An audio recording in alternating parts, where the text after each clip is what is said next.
नमस्कार. आकाशवाणी हे एक अत्यंत प्रभावी असे श्राव्य माध्यम आहे.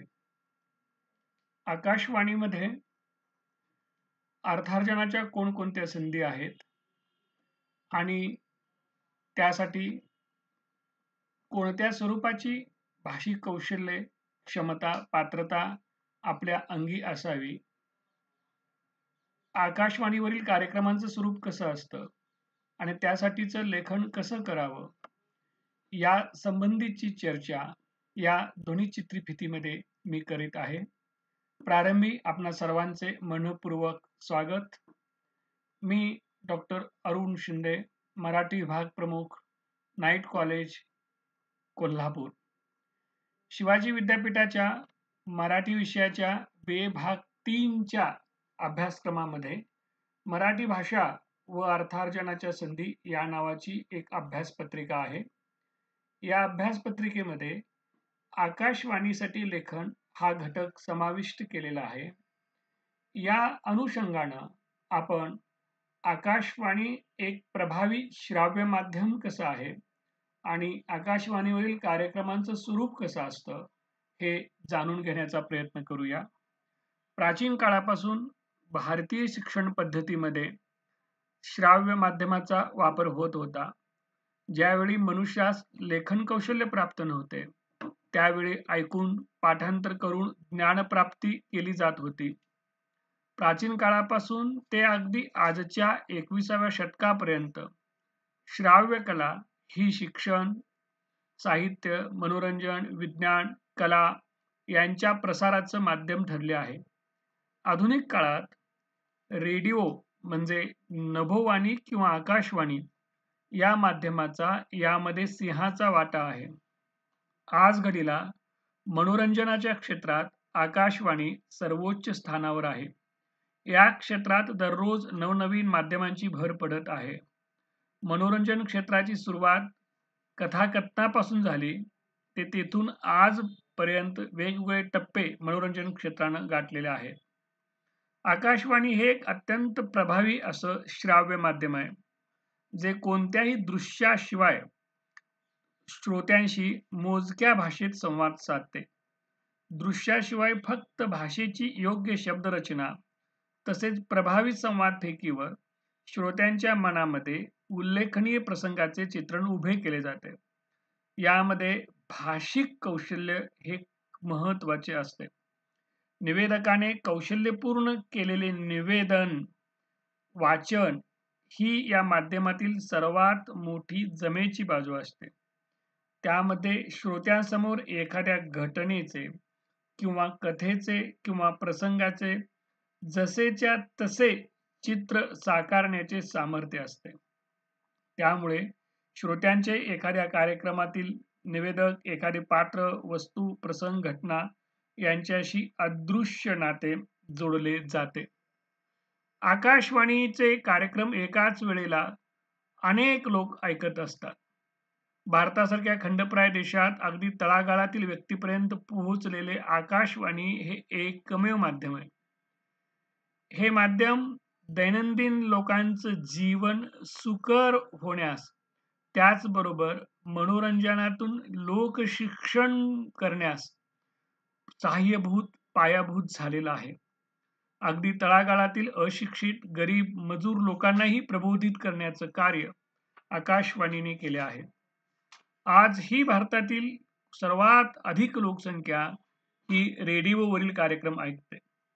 तंत्रज्ञानाचा सुयोग्य वापर झाल्याने आपण आज रेडिओ कोणत्याही ठिकाणी वापरू शकतो. त्यामुळे आकाशवाणी हे माध्यम लोकांपर्यंत प्रभावीपणे पोहोचले. राष्ट्रीय एकात्मता, सांस्कृतिक विभिन्नता, बंधुता, समता यांचे संवर्धन करण्याचे काम आकाशवाणी करते.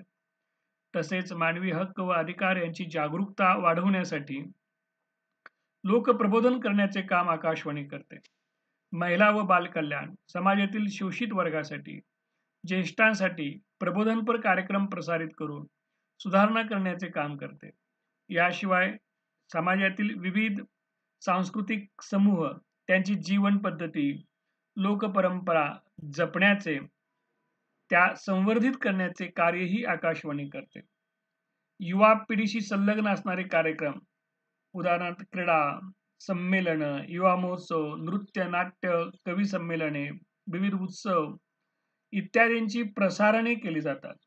समाजातील वेगवेगळ्या घटकांसाठी ज्ञानवर्धन, विकासाभिमुख राहणीमान, सुयोग्य माहिती, अभिव्यक्ती स्वातंत्र्य, दर्जात्मक शिक्षण, मानवता विकास याविषयी असणारी उद्दिष्टे साध्य करण्यासाठी वेगवेगळे कार्यक्रम तसेच सदर विषयातील तज्ज्ञांचे मार्गदर्शनपर कार्यक्रम प्रसारित करून समाज प्रबोधन करण्याचे काम आकाशवाणी करते. बहुजन हिताय बहुजन सुखाय हे आकाशवाणीचे घोषवाक्य आहे आणि खऱ्या अर्थाने या घोषवाक्याला अर्थपूर्ण बनवण्याचे काम आकाशवाणी करत आहे. आता आपण आकाशवाणीवरील कार्यक्रमांचे स्वरूप पाहूया. एक, संवादात्मक कार्यक्रम. संवादात्मक कार्यक्रम हा आकाशवाणीवरील कार्यक्रमांचा पाया आहे. यामध्ये निवेदक व त्याचे निवेदन हे मुख्य भाग असतात. या कार्यक्रमाचे स्वरूप हे निवेदक हा विशिष्ट कालावधीमध्ये आपले म्हणणे सादर करतो. मुख्यतः एखाद्या विषयावरील तज्ज्ञाद्वारे ते दिले जाते. जगातील नामांकित देशातील नेत्यांनी दिलेल्या रेडिओ चर्चेने, निवेदनाने जगाच्या इतिहासाची दिशा बदलवली आहे. याचे एक उदाहरण म्हणजे अमेरिकेचे अध्यक्ष फ्रँकलिन रुझवेल्ट यांनी 1933 ते 1945 दरम्यान रेडिओ 1943 ते 1945 दरम्यान रेडिओवर नियमितपणे चालणाऱ्या फायरसाइड चॅट या अनौपचारिक चर्चेच्या कार्यक्रमामध्ये भाग घेतला. त्यामुळे रुझवेल्ट यांच्या धोरणांना जनतेचा पाठिंबा मिळू शकला. भारतीय स्वातंत्र्य लढ्यामध्येही रेडिओचा खूप मोठा सहभाग आहे. स्वातंत्र्यपूर्व काळात नेताजी सुभाषचंद्र बोस, उषा मेहता, महात्मा गांधी आदींनी या माध्यमाचा वापर करून जनसामान्यांशी संवाद साधला. 2. बातम्या. बातम्या या रेडिओच्या सर्वात महत्त्वाच्या कार्यक्रमापैकी एक आहे. जगभरातील रेडिओच्या वेळापत्रकामध्ये बातम्यांनी आपले विशेष स्थान पटकावले आहे. जनमानसामध्ये रेडिओवरील बातम्या म्हणजे विश्वसनीय बातम्या मानल्या जातात. आजही रेडिओवरील बातम्या त्यांचे स्थान कायम ठेवू नयेत. कोणत्याही आणीबाणीच्या आणि आपत्तीच्या काळात रेडिओवरील बातम्या विश्वासार्ह मानल्या जातात. 3. रेडिओवरील मुलाखती. रेडिओवरील मुलाखती ह्या सुद्धा रेडिओच्या प्रसारणाच्या महत्त्वाच्या कार्यक्रमापैकी एक आहेत. यामध्ये त्या काळानुसार त्यावेळच्या परिस्थितीस अनुसरून प्रसिद्ध व्यक्ती, एखाद्या विषयातील तज्ज्ञ, प्रशासकीय अधिकारी, खेळाडू यांच्या मुलाखती प्रसिद्ध केल्या जातात. रेडिओवरील आणखी एक महत्त्वाचा कार्यक्रम म्हणजे हॉक्सपॉप.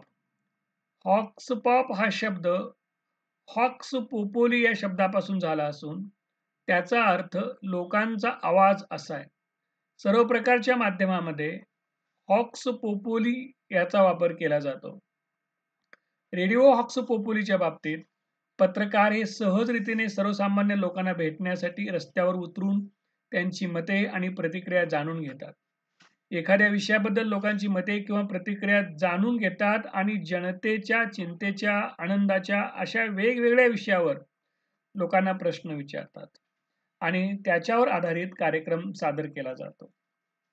5. रेडिओ समालोचन. काय घडतंय आणि कसं घडतंय या गोष्टी माणसाच्या औत्सुक्याच्या असतात आणि हाच दुवा धरत रेडिओवर जगभरात घडणाऱ्या विविध घटनांचे समालोचन केले जाते. वेगवेगळ्या खेळांचे सामने, राजकीय, सामाजिक घटना यांचं वर्णन रेडिओ समालोचनामध्ये केले जातं आणि त्या घटनावर त्या क्षेत्रातील तज्ज्ञांचं भाष्य हे असते. चांगल्या समालोचनातून श्रोत्यामध्ये एक प्रकारे प्रगल्भता निर्माण करायचं काम केलं जातं. 6. रेडिओ संगीत. संगीत पारंपरिकरित्या वेगवेगळ्या स्वरूपात श्रोत्यांना ऐकण्यासाठी आकाशवाणीवर विविध कार्यक्रम असतात. शास्त्रीय संगीत, चित्रपट संगीत, वेस्टर्न शास्त्रीय संगीत, पॉप संगीत, लोकसंगीत इत्यादी संगीतांचे कार्यक्रम रेडिओवरून प्रसारित होत असतात.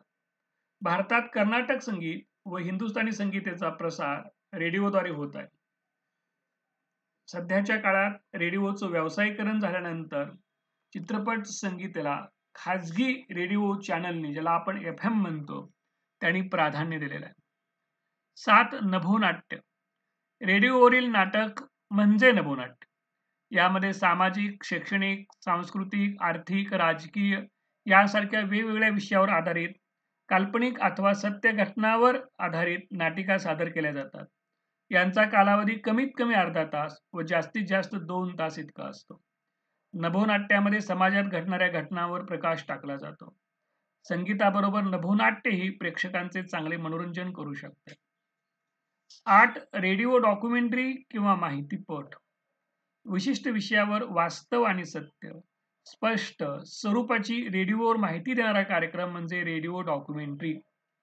या माहितीपटामध्ये एखाद्या विशिष्ट विषयाची सत्य माहिती त्याच्या पुराव्यासहित दिली जाते.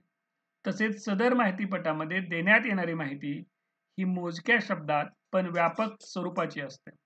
त्याच्यामध्ये काल्पनिक घटकांना थारा नसतो. 9 रेडिओवरील रूपक. रेडिओ रूपक हा वास्तवाशी निगडीत नाटिका स्वरूपातील सृजनशीलतेवर आधारित कार्यक्रम असतो. त्यामध्ये साधे निवेदन, मुलाखत, नाट्यमय संवाद, संगीत, पार्श्वसंगीत, ध्वनी, काव्य यांचा वापर करता येतो. डॉक्युड्रामा. नभोनाट्य आणि माहितीपट यांचे एकत्रित रूपांतर म्हणजे डॉक्युड्रामा. यामध्ये आकर्षकरित्या एखादी माहिती लोकांसमोर मांडली जाते आणि माहिती सादर करण्यासाठी नाटिकेचा आधार घेतला जातो. 11 फोन इन कार्यक्रम. श्रोत्यांच्या सोबत एखाद्या विषयावर फोनद्वारे केलेली चर्चा, श्रोत्यांना विचारण्यात आलेले प्रश्न आणि त्या विषयावर श्रोत्यांची मते किंवा श्रोत्यांनी तज्ज्ञांना विचारलेले प्रश्न आणि त्यावर तज्ज्ञांनी केलेले मार्गदर्शन, अशा स्वरूपाचा हा कार्यक्रम असतो. श्रोत्यांच्या आवडीची गाणीही फोन इन कार्यक्रमामध्येच समाविष्ट होतात. आपली आवड हा जो आकाशवाणीवरला अत्यंत प्रसिद्ध असा चित्रपट संगीताचा कार्यक्रम असतो, तो फोन इन कार्यक्रमाचाच भाग आहे. 12 चर्चा. आकाशवाणीवरील चर्चात्मक कार्यक्रम हे विशिष्ट विषयाशी निगडीत तसेच चालू घडामोडीवर आधारित असतात. लोकांच्या मध्ये औत्सुक्याचे असणारे जे वेगवेगळे विषय आहेत त्यावर यामध्ये चर्चा केली जाते. रेडिओवर या आतापर्यंत मी सांगितलेल्या कार्यक्रमांच्या संहिता लिहिणं हा एक महत्त्वाचा भाग असतो आणि तिथे भाषिक कौशल्याचा, प्रतिभेचा, सर्जनशीलतेचा संबंध येतो. अशा स्वरूपाच्या संहिता लेखन करून विद्यार्थी अर्थार्जन आणि करिअर करू शकतात.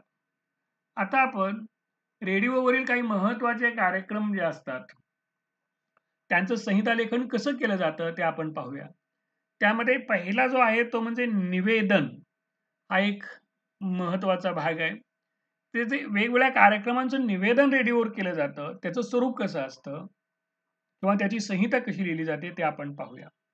निवेदन हा रेडिओवरील सर्वात मूलभूत कार्यक्रम आहे. हे आकाशवाणीचे कोल्हापूर केंद्र आहे. आपण ऐकत आहात आकाशवाणी कोल्हापूर केंद्राचे कार्यक्रम. दिस इज ऑल इंडिया रेडियो. यह आकाशवाणी है. आप लवली निगम से समाचार सुन रहे हैं. अशा अनेक प्रकारच्या उद्घोषणा आपण दैनंदिन जीवनात ऐकत असतो. टीव्हीच्या तुलनेत रेडिओची उद्घोषणा महत्त्वाचं प्रभावी काम करते. कोणतीही माहिती योग्य प्रकारे सादर करून श्रोत्यांचे लक्ष वेधून घेऊन त्यांना ती माहिती दृश्य माध्यमाशिवाय देण्याचं काम या उद्घोषणेनं केलं जातं. आपण जेव्हा एखादी उद्घोषणा ऐकत असतो तेव्हा त्यामध्ये निवेदक श्रोत्यांना वेळोवेळी सांगत राहतो की ऐकत रहा आकाशवाणीचे अमुक अमुक केंद्र, निवेदक अमुक अमुक याच्याकडून.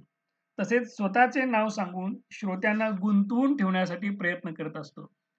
उदाहरणार्थ, आपली आवड या कार्यक्रमात ईशा सादर करत आहे श्रोत्यासाठी सुमधूर गाणे. टिंबटिंब याचबरोबर या कार्यक्रमात आपण ऐका अमुक अमुक या श्रोत्याच्या आवडीचे गाणे. गाण्याचे बोल आहेत अमुक अमुक, गीतकार आहेत अमुक अमुक, गाणे चालू.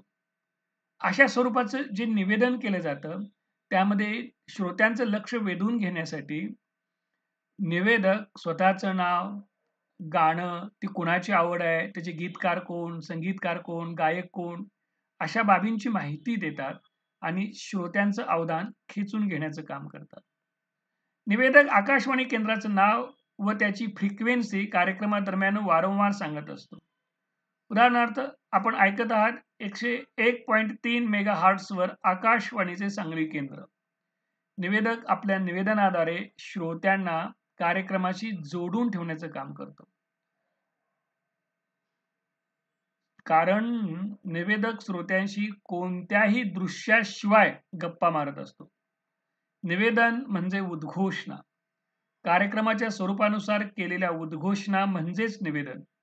निवेदन ही संहितेला निर्माण करणारी प्रक्रिया आहे. एकामागून एक शब्दांना गुंफून केलेले शब्द संयोजन म्हणजे निवेदन होय. वर्णन, निवेदन, संवाद, भाष्य ही निवेदनाची प्रमुख तंत्रे आहेत. आता आपण निवेदनाची पद्धती पाहूया. निवेदनाच्या ज्या रूढ पद्धती आहेत ते 3 प्रकारचे आहेत. एक, प्रथम पुरुषी निवेदन. प्रथम पुरुषी निवेदनाला पात्रमुखी निवेदन असे म्हणतात. अशा निवेदनात मी, आम्ही असा आत्मगत निवेदक असतो. यामध्ये आकाशवाणीवरून प्रसारित होणाऱ्या एकांकिका, भाषणे, आत्मकथन, ललितबंध इत्यादी स्वरूपाच्या कार्यक्रमातील निवेदन समाविष्ट होते. निवेदनाचा दुसरा प्रकार म्हणजे द्वितीय पुरुषी निवेदन. या निवेदन प्रकारात संवाद किंवा मुलाखत येते. यामध्ये 2 पात्रे एकमेकाशी संवाद साधतात किंवा मुलाखतकार आलेल्या पाहुण्याशी संवाद साधतो. फोन इन कार्यक्रमात याच प्रकारचे निवेदन केले जाते. 3, तृतीय पुरुषी निवेदन. या निवेदन प्रकारात तो, ती, ते, त्या अशी निवेदकाची रूपे असतात. तृतीय पुरुषी निवेदक हा सर्व काळात कोठे काय चालू आहे याबाबत माहिती देत असतो. उदाहरणार्थ, रेडिओवरील बातम्या या तृतीय पुरुषी निवेदनात केलेल्या असतात. आता निवेदनाचं स्वरूप काय असतं ते आपण पाहूया. एक, लोकोपयोगी निवेदन. यामध्ये आकाशवाणीच्या माध्यमातून शिक्षण, मनोरंजन, आपत्ती व्यवस्थापन, आरोग्य, हरवलेल्या व्यक्तीसंदर्भात दिलेली निवेदने वगैरेंचा समावेश होतो. त्याची काही उदाहरणेही पाहूया आपण. लोकोपयोगी निवेदनातला पहिला प्रकार असतो शैक्षणिक निवेदन. ते कशा स्वरूपाचं असतं पहा, आपण त्याचं उदाहरण पाहूया. श्रोते हो, थोडे इकडे लक्ष द्या. जुलै-ऑगस्ट 2021 मध्ये घेण्यात आलेल्या शाळांत माध्यमिक प्रमाणपत्र परीक्षा आणि उच्च माध्यमिक प्रमाणपत्र परीक्षांचा निकाल येत्या सोमवारी जाहीर होत आहे. अशा स्वरूपाचं ते निवेदन असतं. दुसरा जो लोकोपयोगी निवेदनाचा प्रकार आहे तो आहे आपत्ती व्यवस्थापन निवेदन. त्याचा एक नमुना मी तुम्हाला वाचून दाखवतो. श्रोते हो, जिल्हा माहिती कार्यालय कोल्हापूर यांच्याकडून प्राप्त जिल्ह्यातील पाऊस तसेच पूर परिस्थितीविषयी माहिती ऐकूया. राधानगरी धरणाचे स्वयंचलित दरवाजे खुले झाले असून धरणातून 8,290 क्युसेक्स पाण्याचा विसर्ग चालू आहे. यामुळे जिल्ह्यातील बंधाऱ्याच्या पाण्याच्या पातळीत वाढ झाली असून काही बंधारे पाण्याखाली गेले आहेत. धरण परिसरात अद्यापही पाऊस चालू असून नदीकाठच्या रहिवाशांनी सतर्क राहून सुरक्षित ठिकाणी स्थलांतरित होण्यासाठी प्रशासनास सहकार्य करावे असे आवाहन जिल्हाधिकाऱ्यांनी केले आहे.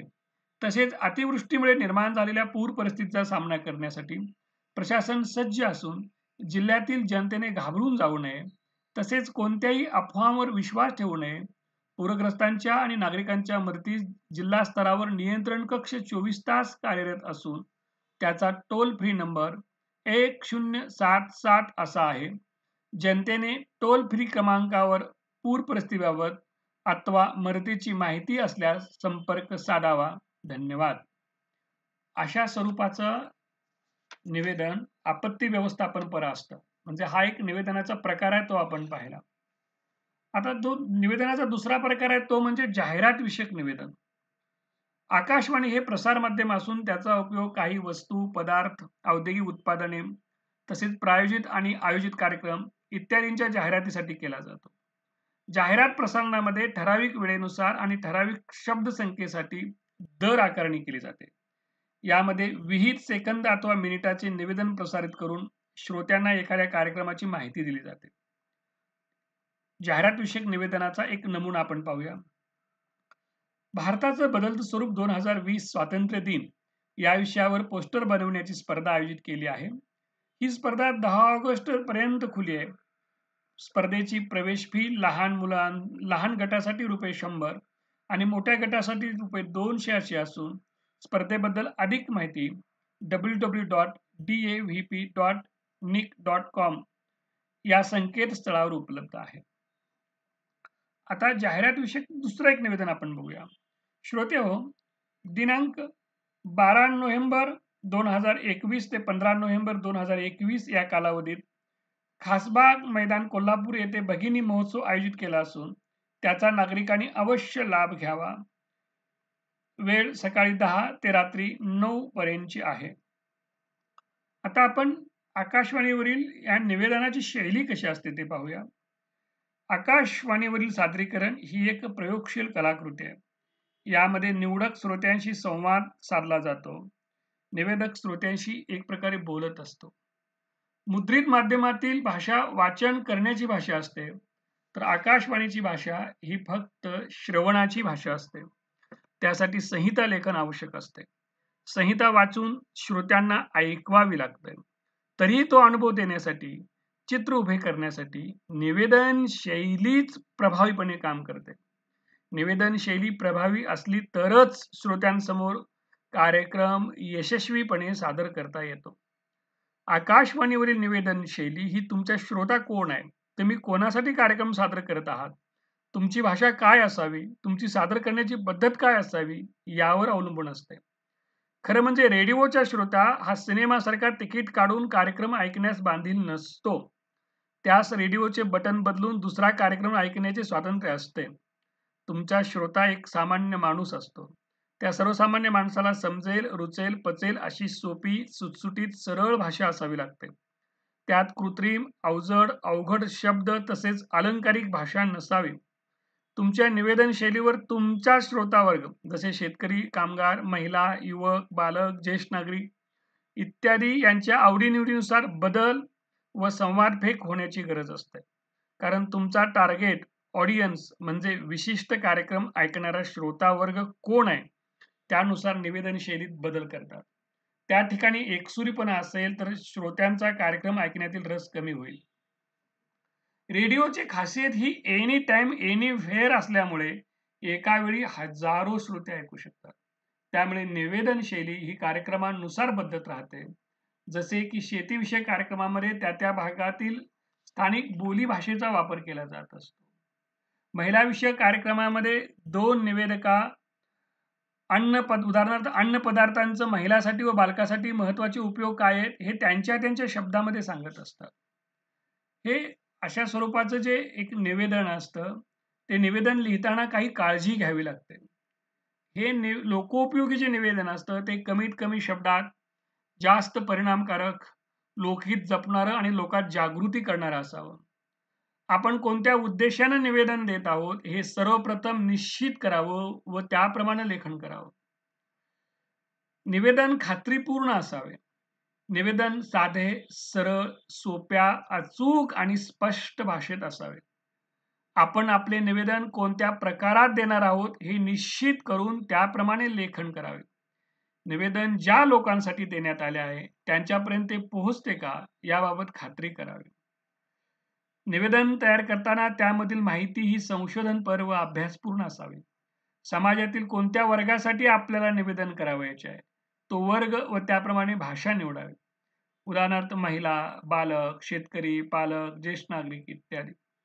आकर्षक पद्धतीने मांडलेले निवेदन हे लोकांना पटकन समजते. निवेदन कमी खर्चिक, कमी वेळेत जास्त परिणाम करणारे असावे. आता निवेदनासाठी संहिता लेखन केली जाते. ही संहिता लेखन करण्यासाठी निवेदकास अगोदर पूर्वतयारी करावी लागते. यामध्ये कार्यक्रमाच्या स्वरूपानुसार तसाच प्रसारणाच्या वेळेनुसार संहिता लेखन करावं लागतं. या संहिता लेखनामध्ये वेळेचं भान ठेवावं लागतं. साधी, सोपी, परिणामकारक वाक्य तयार करावी लागतात. एखाद्या प्रसंगानुरूप त्यामध्ये अचानक योग्य तो बदलही करावा लागतो. निवेदनाची संहिता आकर्षक आणि मनोरंजक असावी. आता निवेदकाची गुणवैशिष्ट्ये कोणती असतात ते आपण पाहूया. हा खूप महत्वाचा भाग आहे. पहिलं म्हणजे आवाज. आवाज ही निवेदकाची संपत्ती आहे. निवेदकाचा आवाज रेडिओसाठी योग्य असावा. त्याच्या आवाजात श्रोत्यांना कार्यक्रम ऐकताना गोडवा, माधुर्य जाणवावे. आवाजातील चढ-उतार निवेदकाने कार्यक्रमाच्या संहितेनुसार व कार्यक्रमाच्या प्रकारानुसार आवाजात चढ-उतार केले पाहिजेत. 3. भाषेवर प्रभुत्व. निवेदक ज्या भाषेत निवेदन करणार आहे त्या भाषेवर त्याचे प्रभुत्व असावे. भाषेवर हुकमत असल्याशिवाय निवेदकास निवेदन योग्य प्रकारे करता येणार नाही. निवेदकास त्याच्या मातृभाषेशिवाय इंग्रजी आणि हिंदी या दोन्ही भाषांचे ज्ञान आवश्यक आहे. तसेच आपलं भाषिक कौशल्य त्याने सादरीकरणातून प्रकट करावयास हवे. 4. उच्चार. निवेदकाचे उच्चार स्पष्ट, खणखणीत असावे. स्पष्टता. निवेदकाच्या शब्दात, उच्चारात, विचारात आणि निवेदनाच्या मांडणीत स्पष्टता असावी. 6. चालू घडामोडींची जाण. निवेदकास आजूबाजूस, शहरात, देशात, आंतरराष्ट्रीय पातळीवर घडणाऱ्या घटनांची चांगली माहिती असावी. तसेच त्यास वेगवेगळ्या विषयातील सामान्य ज्ञान असावे. 7. संवाद विकसित करून टिकवून ठेवण्याची क्षमता असावी. निवेदकाने मनोरंजक पद्धतीने श्रोत्यांशी संवाद साधावा. त्याने श्रोत्यांचा तसेच अतिथींचा कार्यक्रमातील सहभाग आणि त्यातील रस टिकवून ठेवावा. नाविन्यता आणि सृजनशीलता.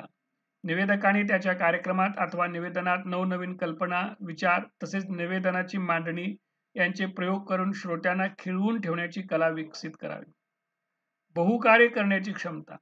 एकाच वेळी निवेदकाने त्याच्या कार्यक्रमात संभाषण, निवेदन व श्रोत्यांशी बांधिलकी जोडून ठेवण्याची तसेच प्रसंगानुरूप संगीताचा वापर करण्याची क्षमता विकसित करावी. 10. समय सूचकता. निवेदकाने कार्यक्रमामध्ये घडणाऱ्या घटनांच्या अनुषंगाने समय सूचकता दाखवणे गरजेचे असते. 11. सर्वसमावेशकता. निवेदकाने त्याच्या निवेदनामध्ये अथवा कार्यक्रमामध्ये त्याच्या आसपास असणारे व कार्यक्रमाचा घटक असणारे श्रोतृवर्ग, अतिथी, तांत्रिक सहाय्यक, इतर निवेदक या सर्वांशी जुळवून घेऊन कार्यक्रमाची लोकप्रियता व त्याचे मनोरंजन मूल्य टिकवून ठेवणे गरजेचे असते. आता आपण आकाशवाणीवरले जे वेगवेगळे कार्यक्रम आहेत त्यासाठी संहिता लेखन कसं केलं जातं ते आता थोडंसं पाहायचा प्रयत्न करूया. आकाशवाणी हे श्राव्य माध्यम आहे, हे आपण प्रारंभीच पाहिलं. आणि हे श्राव्य माध्यम असल्यामुळं त्याचं वैशिष्ट्य असतं की फक्त श्रोताच त्याला ऐकू शकतो. ज्यावेळी आपण आकाशवाणीवरील कार्यक्रमांचा विचार करतो त्यावेळी आपले लक्ष फक्त आवाजावर जाते. त्यामुळे या क्षेत्रामध्ये आवाजाचे महत्त्व फार मोठे आहे. आकाशवाणीसाठी कार्यक्रम तयार करण्यासाठी आवाजाबरोबरच संगीत, ध्वनी यांचं प्रभावी उपयोजन असावं लागतं. आकाशवाणीसाठी संहिता लेखन कौशल्य विकसित करताना पुढील बाबी लक्षात ठेवाव्यात. 1. आकाशवाणी एक जनमाध्यम. आकाशवाणी हे एक जनमाध्यम असल्यामुळे आपण एकाच वेळी खूप मोठ्या जनसमुदायापर्यंत पोहोचू शकतो. आपण मुलाखती दरम्यान अथवा अन्य कार्यक्रमादरम्यान एकाच व्यक्तीशी बोलत असलो तरी आपण हजारो लोकांना माहिती देत असतो. त्यामुळे दिला जाणारा संदेश हा व्यावसायिक, स्पष्ट आणि परिणामकारक असावा. आकाशवाणीसाठी केले जाणारे लेखन हे कौशल्यपूर्ण असावे. त्यातून समाजाचे प्रबोधन आणि विकास व्हावा. संहितेतून चित्र तयार करणे. आकाशवाणी हे फक्त श्राव्य माध्यम आहे. आकाशवाणीवरील कार्यक्रम कानाने ऐकून त्याचे एक चित्र मनात उभे करावे लागते. त्यामुळे संहिता लेखकाने आपल्या प्रतिभाशक्तीच्या व कल्पनाशक्तीच्या जोरावर शब्दांच्या योग्य मांडणीतून श्रोत्यांसमोर जिवंत चित्र उभे केले पाहिजे. त्यासाठी संहिता लेखकाने शब्दांचा उचित वापर करावा. योग्य ठिकाणी अलंकार वापरावेत. संहिता ही भावनांचे संगोपन करणारी असावी. 3. संहिता ऐकणे. संहिता लेखकाने संहितेमधून श्रोतृवर्गास जो संदेश द्यायचा आहे तो स्वतः आपले लेखन पूर्ण झाल्यानंतर वाचून पाहावा.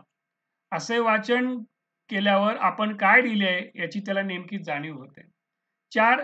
संहिता लेखनातील मुद्द्यांचा क्रम योग्य असावा. संहितेची सुरुवात मनोरंजक आणि माहितीपूर्ण असावी. संहितेमध्ये सर्वसामान्य लोकांची भाषा असावी. वाक्ये छोटी असावीत. बोलीभाषेशी जवळीकता असावी. आपली संहिता आकाशवाणीच्या श्रोत्यांचे जे वेगवेगळे स्तर आहेत त्या सर्वांना कळणारी असावी, म्हणजे आकलन सुलभ असावी.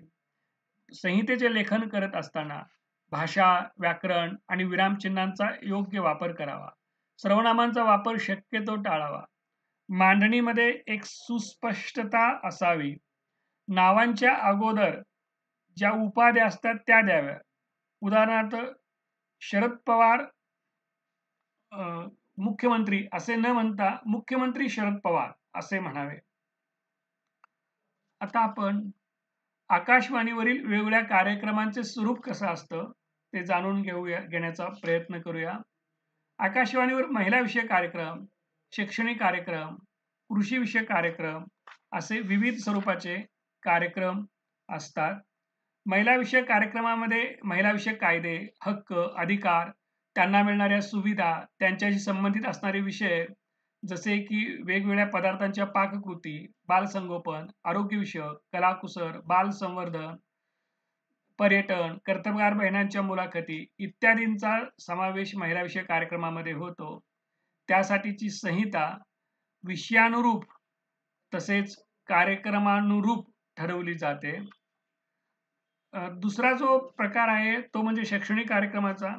विद्यार्थी आणि तरुणाई ही आपल्या समाजाची ताकद आहे आणि या ताकदीचा विधायक रीतीने वापर करण्यासाठी आणि तरुण विद्यार्थी वर्गाचे भविष्य उज्ज्वल करून एक सक्षम भारत निर्माण करण्यासाठी आकाशवाणीचा प्रभावी माध्यम म्हणून वापर केला जातो.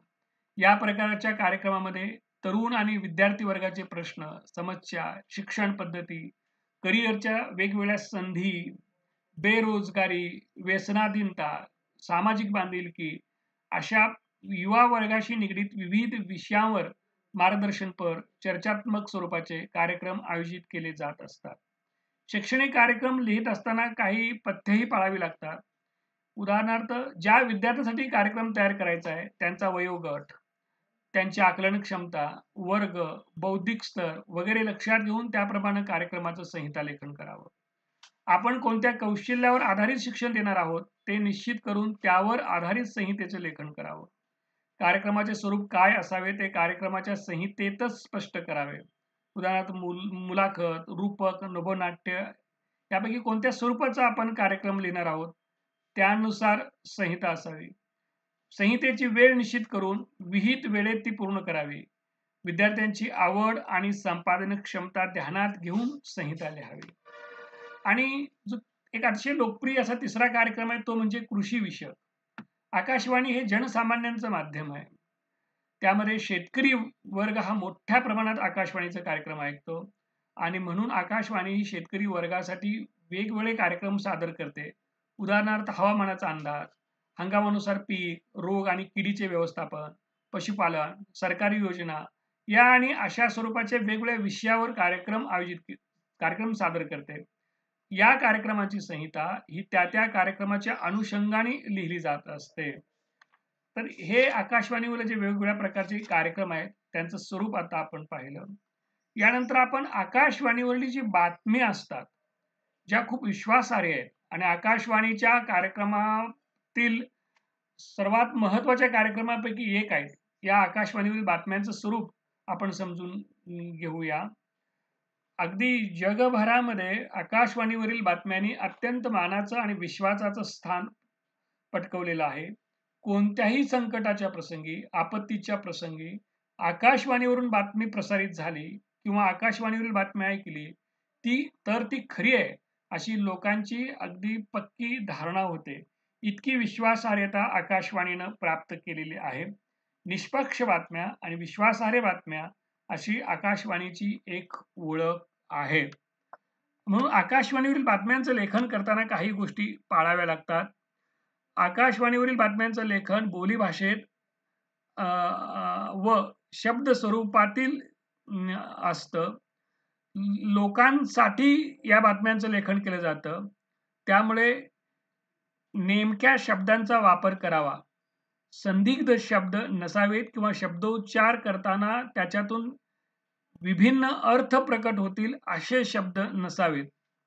आणखी एक महत्वाची बाब म्हणजे मोजक्या परिणामकारक शब्दात या बातम्या लिहाव्यात, त्या छोट्या छोट्या वाक्यामध्ये असाव्यात आणि थेट ती बातमी भेटणारी, एकदा ऐकून पटकन समजणारी, सुटसुटीत असावी.